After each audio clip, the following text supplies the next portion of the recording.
Bon, je vais voir ici les intervalles de R. Alors, les intervalles de R, c'est une utilité fondamentale dans le calcul infinitésimal, notamment pour comprendre l'intégral, calcul intégral, calcul de toutes sortes, hein, les calculs infinitésimaux. R étant l'ensemble des nombres réels, bon, ce sont les nombres de la réalité. Les nombres de la réalité s'opposent les nombres imaginaires. Il y a les nombres réels, et ceux qui ne sont pas réels, ben, ils sont dits imaginaires. On imagine un nombre, on imagine un nombre qui satisfait une condition où on peut avoir racine carrée de moins 1. La racine carrée de moins 1 existe dans les nombres imaginaires. Alors que dans les réels, dans la réalité, ça n'existe pas. Donc on a deux ensembles de nombres, les réels et les imaginaires. Alors ici, moi je vais parler de nombres réels. Alors les ensembles de nombres, il y en a tant qu'on en veut, on peut former des ensembles de tout ce qu'on veut dans les nombres. Hein. Alors je rappelle que le monde ici qui nous entoure, c'est un monde d'ensemble. Hein. On a l'ensemble, voilà, des arbres, l'ensemble des animaux, l'ensemble. Et encore, on peut faire des sous-classifications parmi les animaux, voilà, par famille, par beaucoup de choses. Si ce sont des quadrupèdes, des bipèdes, tralali, tralala, on peut classifier souvent pas mal de choses. On peut faire ce qu'on veut, je veux dire, dans les classifications. Mais la théorie des ensembles, bon, elle est présente, je veux dire, puisqu'on a déjà une variété. Pourquoi on a la théorie des ensembles? Parce qu'on a des variétés. Hein. On a des variétés d'objets, et ces variétés d'objets incluent de les pour que l'être humain puisse entrevoir une certaine forme d'organisation, mais les classifier. Alors, qu'est-ce qui permet une certaine classification? C'est d'ordonner, c'est de trier. Alors, je rappelle que si je vous donne des feuilles avec des dates qu'il y a 4-5 000 feuilles, il y a 5 000 feuilles dedans. Alors, bon, si je suis gentil en donnant 4-5 000, je pourrais vous donner 30 000 feuilles dedans. Eh bien, si je vous donne 4 000 feuilles, qu'elles sont désordonnées, et qu'il y a une date, il y a des dates, voilà, et qu'il faut les trier par date, je vous dis bonjour pour trier 5 000 feuilles. Donc c'est pour ça que trier, vous allez voir que si vous devez trier, vous devez trouver une méthode de tri. Parce que c'est le tout dans le tri, c'est de gagner du temps. C'est pas rester, oui, on doit trier 5000 feuilles par date. Le critère ici de tri, c'est par date.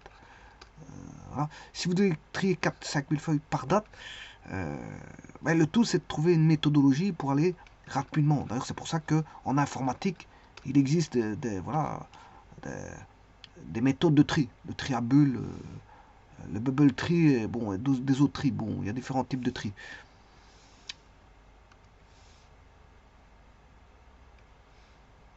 Alors, le tout c'est de trouver une méthodologie pour aller vite pour trier. Et chacun ira de sa propre méthode, mais certains iront trieront plus facilement, avec plus de, en gagnant du temps, parce que leur méthode de tri est beaucoup plus rapide que d'autres. Donc les classifications demandent d'ordonner, voire d'ordonnancer, de trier.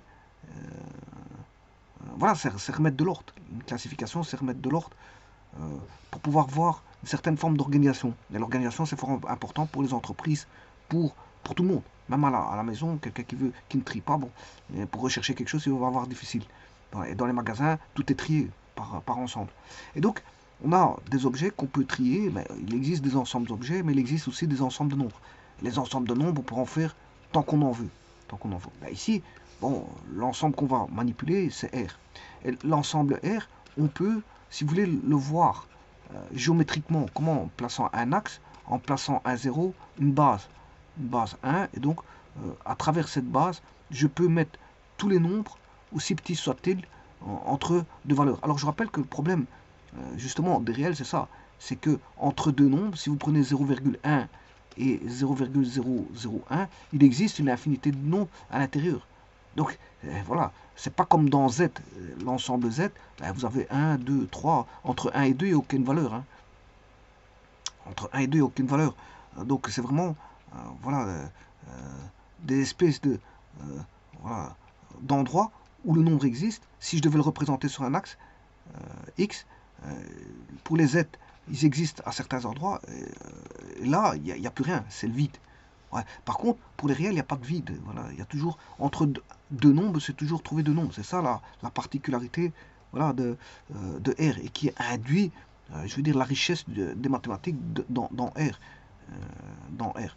Et donc, là, on a l'approche qui peut être faite par du calcul infinitésimal. Calcul aux limites. Calcul aux limites, calcul infinitésimal. Voilà, on peut calculer la limite en un point, mais on peut calculer la limite en un point très petit. Voilà, par exemple, à l'approche, par exemple, je vais calculer la limite en A, ben, je peux me rapprocher de A avec des valeurs aussi petites soient-elles pour m'approcher de A. D'ailleurs, il y a des définitions sur le calcul de limite, des définitions topologiques sur le calcul des limites. Par exemple, la limite en un point, sa limite quand la limite quand x tend vers x0 avec x différent de 0 d'une fonction f de x, elle est égale à L, ben, peut être interprétée d'une manière topologique. Bon, c'est pas un calcul de limite, hein, je vous le dis tout de suite. Hein. Les méthodes de calcul, elles sont connues, elles sont établies. Voilà, ça dépend de la fonction qu'on a. On a calcul que il existe la méthode de l'hospital. Il existe différents types de méthodes pour calculer les limites. Mais ici, c'est une définition qui prouve qu'il y a qu'on va s'approcher de L. Alors, c'est fait par des quantificateurs, quel que soit epsilon positif, c'est-à-dire appartenant à R plus 0. Il existe delta aussi positif, voilà, tel que x moins x0 plus petit que delta va induire que f de x moins L est plus petit que epsilon. Voilà. Alors, c'est-à-dire ça joue avec des intervalles. X, voilà, on va dire. Là, attention que ça, c'est un intervalle. Hein. C'est un intervalle. Parce que c'est x 0 plus delta. Là, x est compris entre x0 plus delta et x0 moins delta. C'est-à-dire que vous avez par rapport à x0 et x étant différent de x0. Hein. C'est-à-dire, on peut s'approcher. Voilà, je crée un intervalle ici. Voilà, ici, la valeur vaut x0 plus delta et l'autre x0 moins delta. Delta étant positif, donc c'est ça, c'est là, ou c'est ça, hein, peu importe. Voilà, mais x0 moins delta, on arrive ici à ce point-là, et x0 plus delta, on arrive là. Et là, c'est un intervalle ouvert de R. On a un intervalle ouvert de R. Et donc, là, on a une fonction, si j'appelle f de x la fonction, en x0, ben, ça fera f de x0 qui fait L. Voilà. Et là, on a aussi un intervalle donné. Ouais, bon, ici, j'ai mal dessiné ma fonction, mais voilà, je vais la remonter un petit peu. Pour pas que ce soit trop petit aussi. Voilà. Donc la fonction, elle ferait ça. Non, on va la faire comme ça.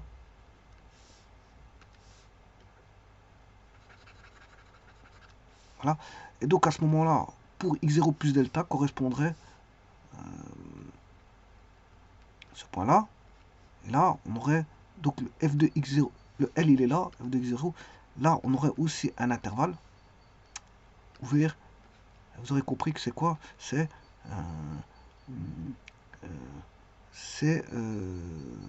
alors c'est aussi c'est un intervalle, hein, parce que c'est f de x est compris entre L plus epsilon et L moins epsilon. Donc là, vous allez avoir L moins epsilon. Epsilon étant positif. Hein. Donc c'est ça ou ça.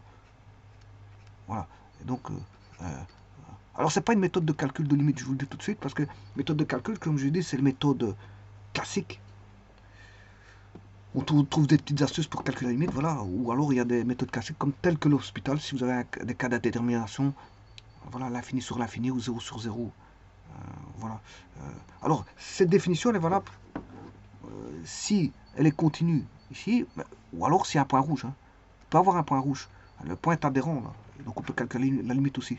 Donc c'est valable aussi ici. Alors, bien sûr, on va faire tendre.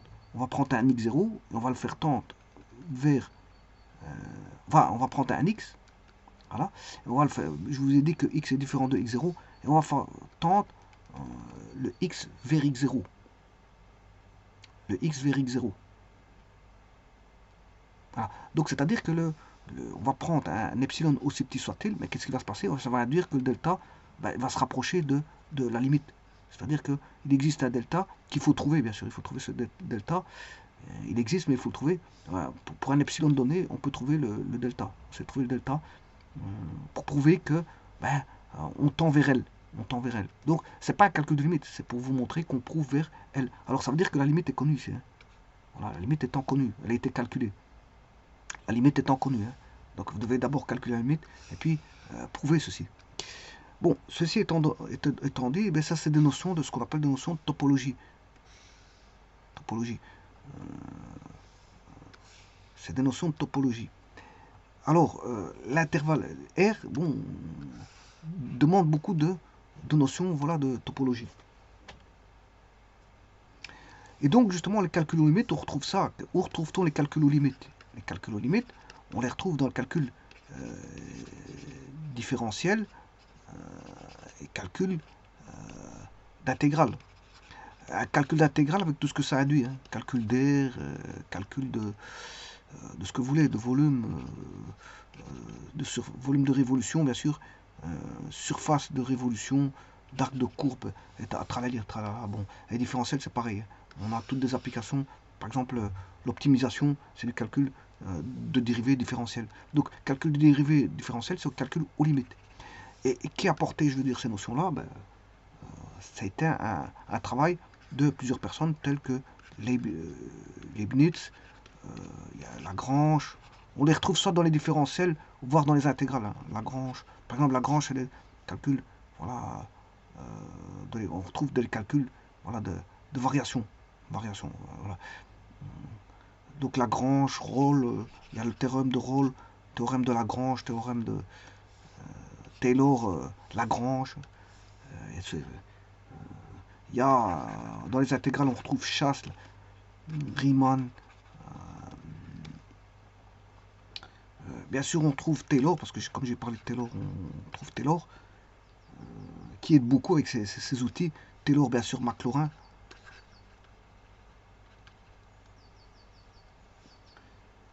Bien sûr, il y a Darboux, Lebesgue. Enfin, il y en a beaucoup qui ont donné des théorèmes et qui ont amené des éléments, leurs propres éléments au calcul différentiel et intégral. Calcul différentiel et intégral. Alors pourquoi je parle de ça? Parce que justement dans le calcul différentiel, il faut créer des voilà, on crée des delta x. Alors quand on a un delta x, on a des delta y. Et c'est même pire pour le calcul intégral parce que c'est une somme. Voilà, il faut créer ça. Voilà, comment est-ce qu'on appelle ça? Les intervalles ici, ce sont des intervalles de R ici. Hein. C'est tous des intervalles de R. Donc il faut créer, je veux dire, des intervalles de R avant de faire une sommation avec les intervalles de R qui vont tendre vers 0. Les intervalles de R ici vont tendre vers 0 pour avoir l'air sous une courbe, bien sûr. Hein. Et on va créer des intervalles de R. Voilà, donc il faut créer des intervalles de R pour calculer pour faire du calcul intégral. Mais justement, ici, qu'est-ce que c'est qu'un intervalle de R? Et c'est là que je veux voir ça. Alors, bien sûr, R, il n'y a pas de problème. Il a, on définit de beaucoup de façons. Enfin, R a beaucoup de propriétés, c'est ça que je veux dire. Notamment, une des propriétés, c'est qu'il est, bon, il possède une relation d'ordre. Il n'y a pas de problème. Donc, comme on peut les ordonner, eh bien, l'ensemble R ici, voilà, R, comme on peut les ordonner, on peut mettre ça sur un axe, pas de problème.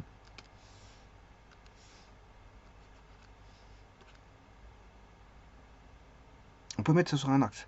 Et alors bon, une fois qu'on sait ordonner, bien sûr en ayant mis, comment on appelle ça, une base, Bon, le 1 il est là, le 2 il sera là, 2 fois le 1, voilà la base elle est là, le 1.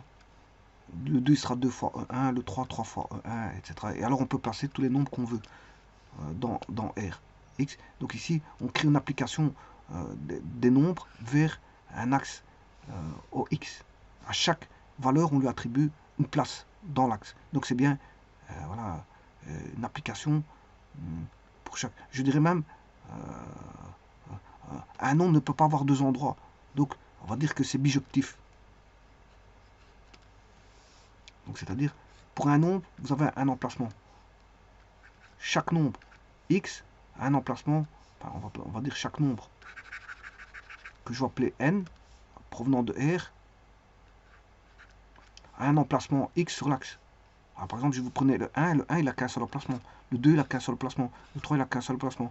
Le 4, il n'a qu'un seul. Voilà, donc c'est bijectif. C'est une relation bijective ici.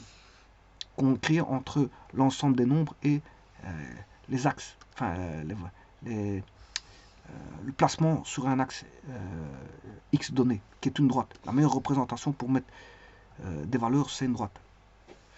Alors, bien sûr, si j'avais pris dans n, n, c'est pas une droite, c'est une demi-droite, hein, parce que n, c'est 0, 1, il y a des trous ici. On ne sait pas placer des valeurs parce qu'il y a des trous. Alors, je vous rappelle que dans calcul dans n, si vous faites 3 moins 4 dans n, ça n'existe pas. Ici, ça n'existe pas. Vous n'allez pas dire que ça fait moins 1, parce que la valeur n'existe pas dans n. Voilà. Alors, maintenant, intervalle de R, qu'est-ce que c'est? Ben, ça dépend. Alors, c'est ça que je vais voir maintenant par rapport aux définitions. Alors, je peux vous dire que on peut prendre l'infini. Je m'excuse, l'ensemble vide. Alors, R, c'est un cas particulier. Bon, c'est un cas particulier où vous avez un ensemble qui va moins l'infini à plus l'infini. Oui, avant de vous voir ce qu'est un intervalle de R, ne confondez pas intervalle de R et partie de R. Hein. Voilà. Alors, pour créer un intervalle de R, on va partir d'une partie de R. On va partir d'une partie de R. Alors, qu'est-ce que c'est qu'une partie? Une partie, je vais le mettre ici, une partie, qu'est-ce que c'est? Chaque sous-ensemble, ici c'est de R, hein, mon ensemble c'est R, chaque sous-ensemble de R, parce que j'ai pris R ici, bon, c'est une partie de R. Partie, ici d'ailleurs je vais l'écrire, c'est une partie de R. Alors, chaque sous-ensemble de R est non vide. Donc, si vous faites créer des parties, chaque partie doit être non vide. Ça, c'est une chose. Point 1. Point 2. Chaque sous-ensemble est disjoint. Donc, vous ne pouvez pas avoir d'intersection. Donc, le 1, il est soit d'un côté, mais vous ne pouvez plus retrouver le 1 ailleurs. Vous devez le prendre qu'une fois. Donc, il n'y a pas de réunion qui va donner quelque chose. Toutes les réunions sont... toutes les intersections sont vides. Alors maintenant, si vous faites la réunion, l'union de tous les ensembles, ben ça donne l'ensemble complet. La réunion de tous les ensembles, si vous réunissez tout ceci, hein, ça doit donner l'ensemble complet qui est R. Ouais, et c'est ça une partie. Partie, c'est ça. Voilà. Alors, maintenant, l'intervalle de R, ben, on peut avoir un intervalle A, B. Alors, vous comprenez qu'il y a une notion d'ordre là-dessus. Hein. Parce que quand je dis AB, bien sûr, ici je dis A étant différent de B, donc ça veut dire que, comme je l'ai écrit ici, B est plus grand que A. On va dire ça comme ça. Donc il y a une notion d'ordre. Donc il faut qu'il y ait... R possède sa notion d'ordre. Maintenant, on peut le définir par rapport à autre chose, mais je vais regarder dans un petit instant sur Internet. Mais avant toute chose, AB, c'est aussi un intervalle de R. Alors, soit il est fermé des deux côtés, ouvert d'un côté, fermé de l'autre, soit on a AB, comme ceci. On peut prendre, tout ça c'est des intervalles de R. A, B. Bon, alors, ça c'est des intervalles finis. Alors, le premier ici, il est fermé à gauche, fermé à droite. Fermé à gauche, ouvert à droite. Ouvert à gauche, ouvert à droite. Ouvert à gauche, fermé à droite. Alors, ça c'est des intervalles finis. Alors, il existe aussi des intervalles infinis. De A à la plus l'infini. Voilà. Le plus l'infini est toujours ouvert. Hein. C'est normal parce que ça continue toujours. Alors on peut avoir A plus l'infini. Ça c'est aussi un intervalle ouvert. Maintenant, si j'écris moins l'infini, point virgule B fermé, c'est aussi un intervalle. Moins l'infini, B ouvert, c'est aussi un intervalle. Donc tout ça c'est des intervalles. Alors un intervalle particulier, c'est le singleton. A, A. Voilà. Ça veut dire que vous prenez qu'un élément, A. Et là, vous voyez que c'est particulier parce que vous prenez tout. Alors, et là, on prend rien. Alors, maintenant, parfois, on n'a pas besoin de celui-ci et celui-là. Bon, alors, il faut définir. Alors, ça veut dire que l'intervalle de 1, on peut les enlever. Et ça, vous allez voir, il faut définir autrement. Alors, on dirait que ce sera non trivial. Vous pouvez enlever le singleton et celui-ci, alors c'est non trivial. On dira que c'est non trivial. Donc, vous pouvez les prendre. Hein. Ben, si vous ne les prenez pas, vous direz c'est non trivial. Voilà. Faites attention à ça parce que parfois il y en a qui se posent la question est-ce qu'il faut prendre le vide ou pas. Vous allez me dire ouais, vide, c'est pas un intervalle. Ben, si on peut le prendre. Sauf si vous dites qu'il est non trivial, vous l'extirpez de voilà, pour des raisons de théorie, hein, de théorie que je vais voir dans un petit instant. Alors, voyons voir les choses. En mathématiques, un intervalle du latin intervallum est étymologiquement un ensemble ordonné. Vous voyez qu'il y a une notion d'ordre qui apparaît. C'est normal parce que pour dire que dans l'intervalle, si on va de l'intervalle de 2 à 4, dans R, hein, 3,1, je dois pouvoir le placer dans l'intervalle. Et 2, déjà, il est en bas. 2,4, 2 il est en bas, et 4 il est au-dessus. Donc 3,2, est-ce qu'il est dans l'intervalle? Il faut faire un test de comparaison. Est-ce que 3,2 est plus petit que 4 et plus grand que 2? Si oui, il est dans l'intervalle. Sinon, il n'est pas dans l'intervalle. Donc, il faut, je veux dire, une notion, voilà, cette notion de, voilà, je ne vais pas dire je m'excuse, je ne sais pas le dire, d'ordonnancement. Je ne vais pas dire d'ordonnancement. Voilà, ordonnancement, c'est plutôt, ça concerne ordonner des ordres de fabrication.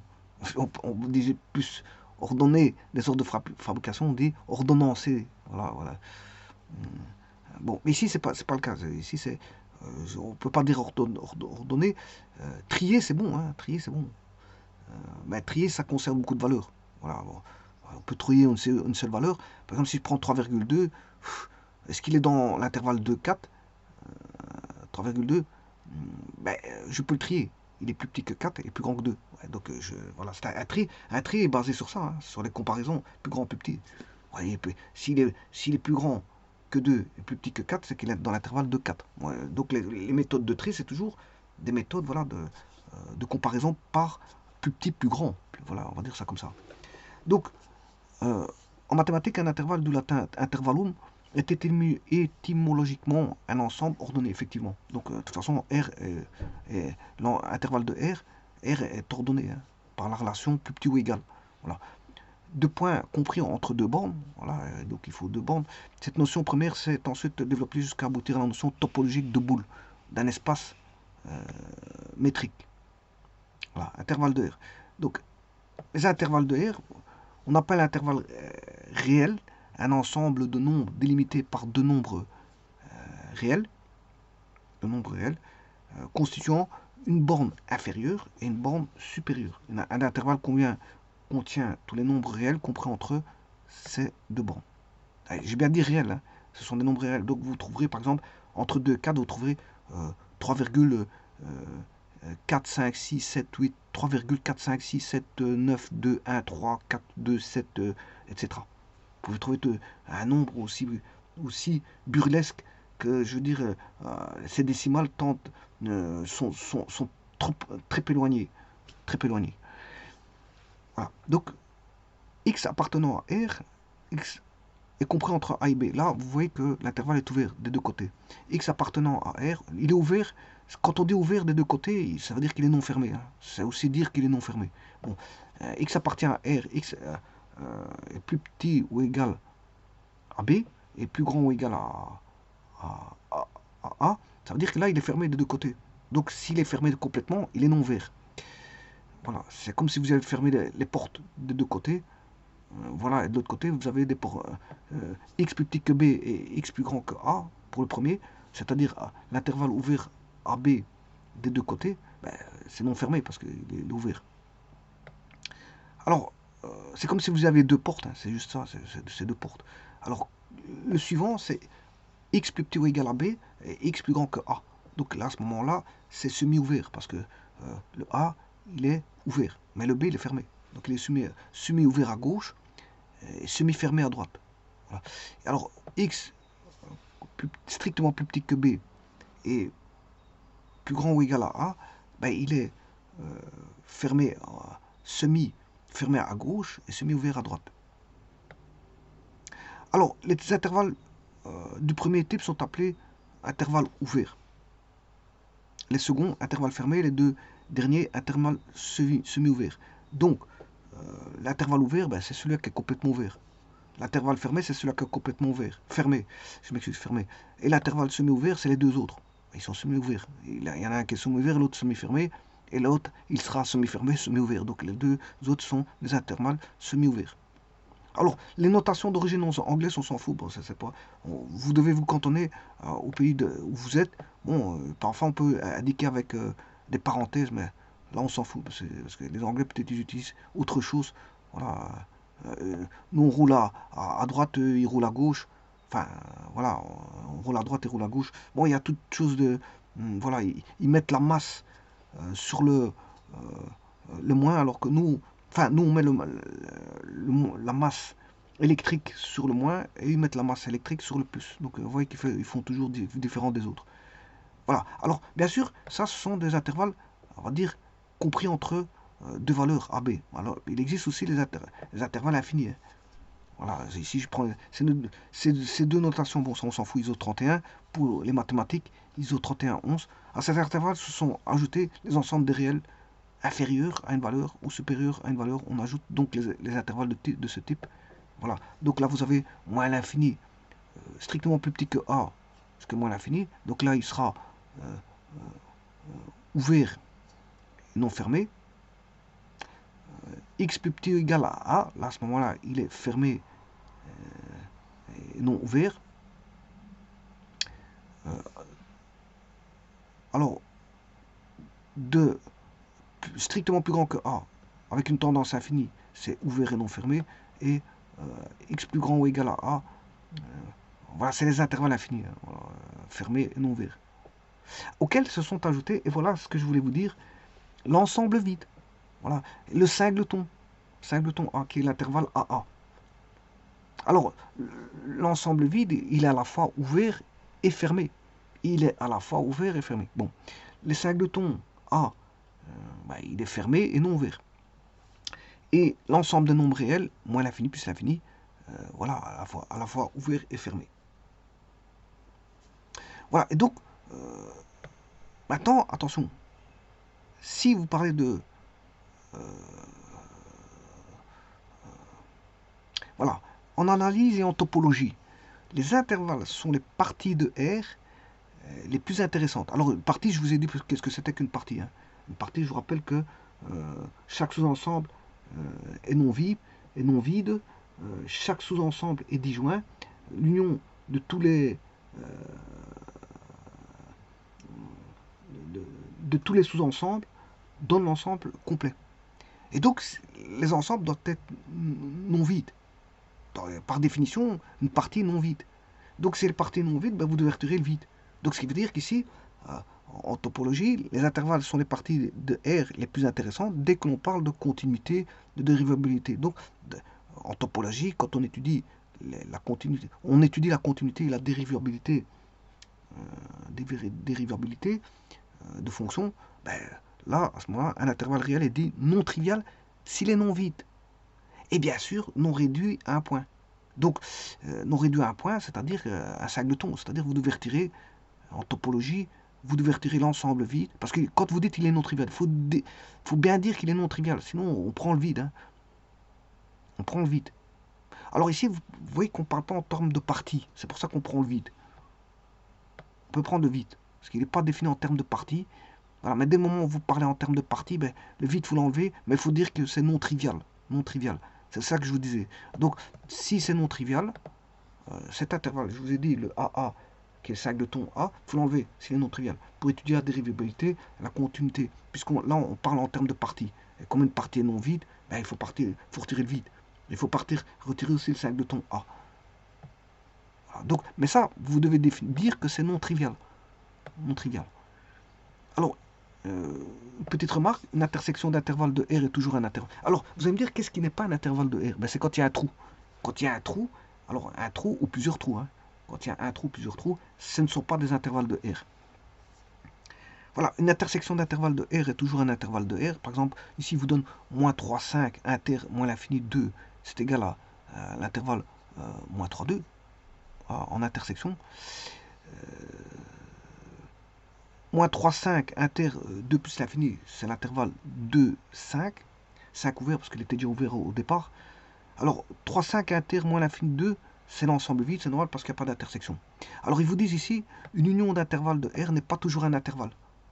Voilà. Une union d'intervalles de R n'est pas toujours un intervalle de R. Ce sera un intervalle si l'ensemble obtenu reste convexe, intuitivement s'il n'y a pas de trou. Voilà, s'il n'y a pas de trou. Dans le cas, bien sûr, parce qu'un trou n'est pas un intervalle de R. Dans le cas d'une union de deux intervalles, il suffit que l'intersection de ces intervalles soit non vide pour que la réunion soit convexe. Alors ici, je vous donne des exemples. Moins l'infini 2 union moins 3, 5 égale à moins l'infini 5.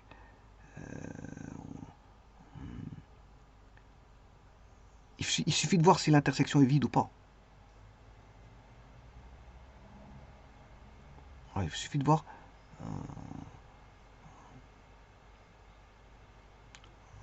si l'intervalle d'intersection, enfin, si l'intersection est non vide, là, en ce moment, on peut voir s'il y a, on pourra voir qu'il n'y a pas de trou. On pourra voir qu'il n'y a pas de trou. Des moments où l'intersection est non vide. Maintenant, si l'intersection est vide, ben, là, bien sûr, on aura des trous.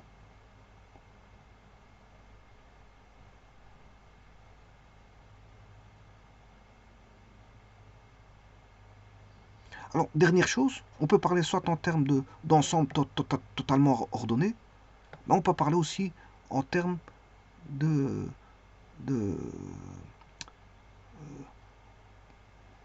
connexité et convexité. Bon. Voilà, ici, définition générale, un intervalle de R est une partie convexe de R. Ben, ça, c'est le cas le plus général, c'est de prendre voilà, la généralisation, c'est ça. C'est de prendre un ensemble totalement ordonné par la relation plus petit ou égal. Donc on peut parler en termes de, comment on appelle ça, d'intervalle de R par la notion de plus petit ou égal. Voilà. Mais on peut aussi ne pas faire intervenir donc comment on appelle ça, la relation ordonnée, mais on peut parler en termes de convexité. Convexité, vous voyez quand même qu'il y a une relation plus petit ou égale ici. Hein. Voilà, un intervalle de R est une partie convexe de R, c'est-à-dire l'ensemble I de réel vérifiant la propriété suivante, quel que soit x, y appartenant à I carré, ben, x, on sait comparer. On sait comparer x plus petit ou égal à y. Bon, ça veut dire que x, point virgule, y fermé est inclus dans I. Maintenant, autrement dit, c'est quel que soit x, y appartenant à I carré, quel que soit z appartenant à R, z est compris entre x, y fermé. Z appartient à l'intervalle. Z appartient à l'intervalle. Bon, on peut définir ça sous forme de convexité. Alors la convexité, c'est ceci. Un objet géométrique est dit convexe lorsque chaque fois qu'on prend 2 points, par exemple AB, ben, un segment AB, ben ça c'est au niveau géométrique, c'est une interprétation géométrique de la convexité, parce que bon, un intervalle peut se remettre sous forme de, voilà, d'un segment, voilà, un segment AB. Et là, quand vous les joignez, ben, il n'y en a pas qui reste à l'extérieur. Il est complètement contenu. Donc on a toutes les valeurs de x à y. Il n'y a pas, il y a pas des valeurs qui ne sont pas prises dans l'intervalle de x, y. Voilà, donc c'est ça qui disent convexe. Et alors, on peut définir aussi, non pas par rapport à la convexité, mais par rapport à la connexité et compacité. Bon, les parties connexes de R pour la topologie usuelle sont exactement les intervalles. Les intervalles fermés, bornés, c'est-à-dire contenant leurs bornes, sont appelés segments. Voilà, ce sont les seuls intervalles réels compacts. Ce résultat est un cas particulier de théorème de Borel-Lebesgue. Et là, c'est un petit peu la même chose. Ici, partie connexe.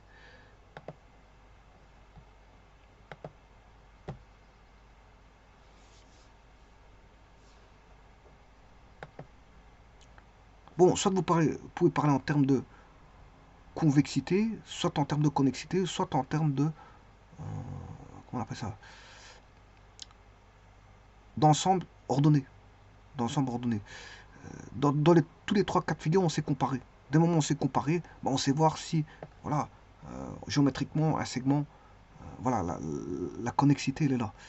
Ça peut un petit peu... La connexité est une notion topologique qui formalise le concept d'un objet d'un seul tenant, un objet est dit connexe s'il est fait d'un seul morceau. Voilà, s'il est fait d'un seul morceau. Dans le cas contraire, chacun des morceaux est une composante connexe. Voilà, s'il est fait d'un seul morceau, il est connexe. S'il est fait d'éléments disparates, ben c'est normal, c'est comme un petit peu le segment. Si vous tirez un segment qui est tout le segment est dans, on va dire, la surface donnée, voilà, à ce moment-là, là il est convexe. C'est une partie qui sort, ben, ça veut dire qu'il y a des points qui ne sont pas pris. C'est ça que ça veut dire. Ben, ici c'est la même chose. C'est un peu la même chose. Mais attention qu'ici les seuls ouverts fermés de E sont vides.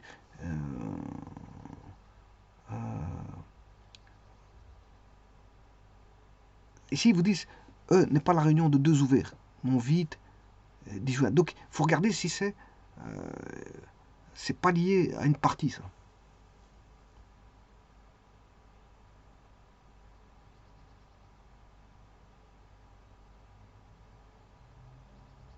C'est pas forcément une partie. Les seuls ouverts fermés de E sont vides. Ben, ici on peut prendre le vide.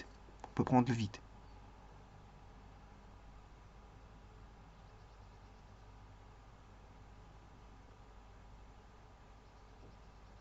Il faut regarder si c'est lié à la partie de topologie, enfin de partie.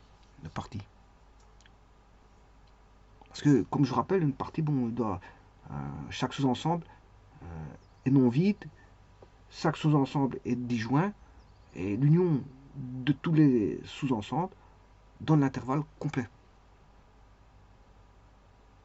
Donc il faudrait que ça vérifie ça pour voir si c'est lié à des notions de partie.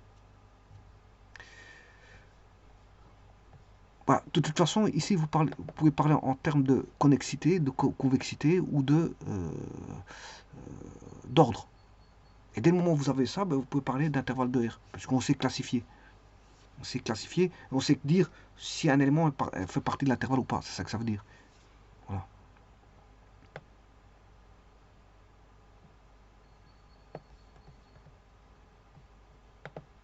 Et donc, je peux prendre le vide, je peux prendre le singleton. Il y a un ordre qui est établi. Voilà, ici, moi, je vais le faire par rapport à la relation d'ordre, plutôt égale. Voilà, il y a une relation. Alors, donc, qu'est-ce qui n'est pas intervalle de R? Eh, sont là où il y a des trous. Quand il y aura des trous, c'est pas des intervalles de R. Et donc, ces deux-ci, je vous rappelle ces deux-ci, si on ne prend pas, vous dites, à ce moment-là, il faut dire que c'est non trivial.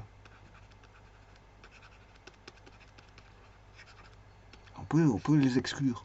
Dire, bon, pour des études, voilà, on exclut les singletons et l'ensemble vide. Vous dites que c'est non trivial. Comme ça, vous allez les exclure. Mais sinon, un intervalle de R, à proprement parler, vous pouvez prendre le vide, vous pouvez prendre le singleton A. Alors, je vous rappelle que ces notions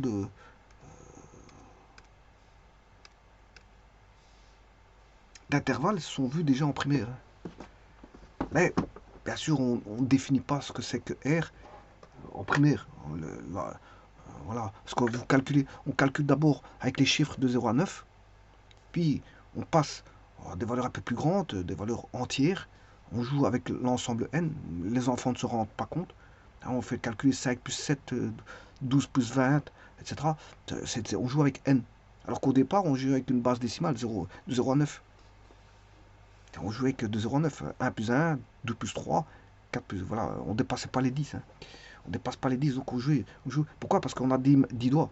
10 doigts. Bon, maintenant, c'est vrai qu'on ne calcule pas avec les 10 doigts quand on est petit. On calcule avec des bouchons. Des bouchons, voire des petits cailloux. D'ailleurs, le mot calcul vient du mot caillou. Et puis après, on passe à n, ensemble n. Et puis, ce qui pose le plus de problèmes pour les élèves, c'est z. Parce que dès le moment où il y a z, il faut savoir multiplier un nombre avec un négatif avec un négatif, additionner un négatif. Et ils font une soupe avec les signes. Bon. Et après, on va dans des ensembles plus élaborés. Et justement, on voit R. Et au-dessus de R, on voit l'ensemble... bien sûr, il y a l'ensemble des fractions qui est vu quand on est petit, en primaire. Hein, et qui pose beaucoup de problèmes aux élèves. C'est l'ensemble des nombres fractionnaires qui peut se mettre... c'est les rationnels. L'ensemble de Q.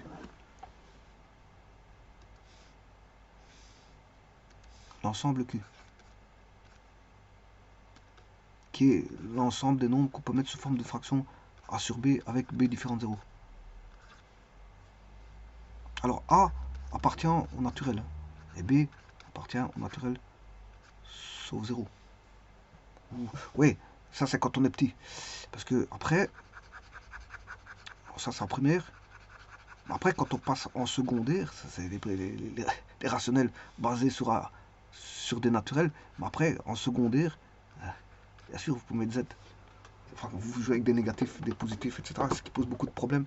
Les moins et les plus posent beaucoup de problèmes. Un mélange. Les mélanges de moins et plus posent beaucoup de problèmes aux élèves. Beaucoup. Et d'ailleurs, beaucoup de gens se font voilà, abuser à des examens parce qu'en fait, ils font beaucoup d'erreurs de signes. Et ces erreurs de signes induisent un résultat qui n'est pas correct. Et si le résultat n'est pas correct, certains professeurs coteront la démarche, d'autres pas. Ils vous regarderont un résultat final. Il n'est pas bon, le résultat, c'est 0. Voilà, et chacun a sa façon de voir. Certains vont se dire, bon, il a une certaine compétence, mais il s'est trompé. Mais d'autres vont se dire, malgré la démarche, s'il y en a un pilote d'avion, il se trompe sur une manette, ben l'avion il tombe. Donc chacun a sa vision des choses. Donc c'est vrai que maintenant, ça c'est à l'école. Mais c'est vrai que dans le monde de l'entreprise, piloter un avion et faire un autre métier, il y a des métiers, je veux dire, où la marge de manœuvre au niveau de la, comment on appelle ça, de l'erreur est très petite. Hein. Très petite parce que c'est une voiture, il suffit qu'on la conduite d'une voiture, il suffit voilà, de malveillance pour avoir un accident. Alors, tout ce qui peut être susceptible d'avoir un accident, c'est beaucoup de choses. Hein. Beaucoup de choses. Donc, il faut être vigilant. C'est la vigilance qui est de mise. Donc, en mathématiques, on demande une certaine vigilance. On demande pour certains calculs d'avoir bon. Donc, c'est vrai qu'ici, les signes peuvent poser problème des moments où il y a l'apparition de Q avec des A et B appartenant à Z et Z0. Bon, maintenant, certains ne comprendront pas, mais il y aura après, bien sûr, s'il y a l'ensemble Q, mais il y a l'ensemble des irrationnels. L'ensemble des irrationnels qui ne sont pas rationnels. Tout ce qui n'est pas rationnel sera irrationnel. R va comprendre tous ces ensembles-là. Hein. Il va comprendre les entiers, d'abord les chiffres de 0 à 9, voilà. Et puis il va inclure les nombres naturels, les nombres entiers relatifs. Les entiers, il y aura les entiers naturels, les entiers relatifs, il y aura les rationnels avec A appartenant à N, B appartenant à N0. Mais après, il y aura les rationnels avec A appartenant à Z et B appartenant à Z0, suivant l'évolution des classes où on se trouve un peu plus tard. Ensuite, connaissant Q, après on appréhende I, et bien quand on a I et Q, bien sûr, avant ça, il faut appréhender les nombres décimaux. Il y a encore les nombres décimaux. Donc, appréhender N, Z, les chiffres, les nombres décimaux, les rationnels avec A et B appartenant à Z, à N et N0, et puis à B appartenant à Z et Z0. Et puis après, bon, les I, les nombres irrationnels, que sont pi, E, et plein de nombres. Hein. On peut inventer toute une infinité de nombres irrationnels. On peut en inventer tout ce qu'on veut. On peut inventer tout ce qu'on veut. Alors, et là, à ce moment-là, bon, tout ça, c'est inclus dans R. Et en dehors de R se trouvent les nombres complexes. Voilà. Je vous remercie.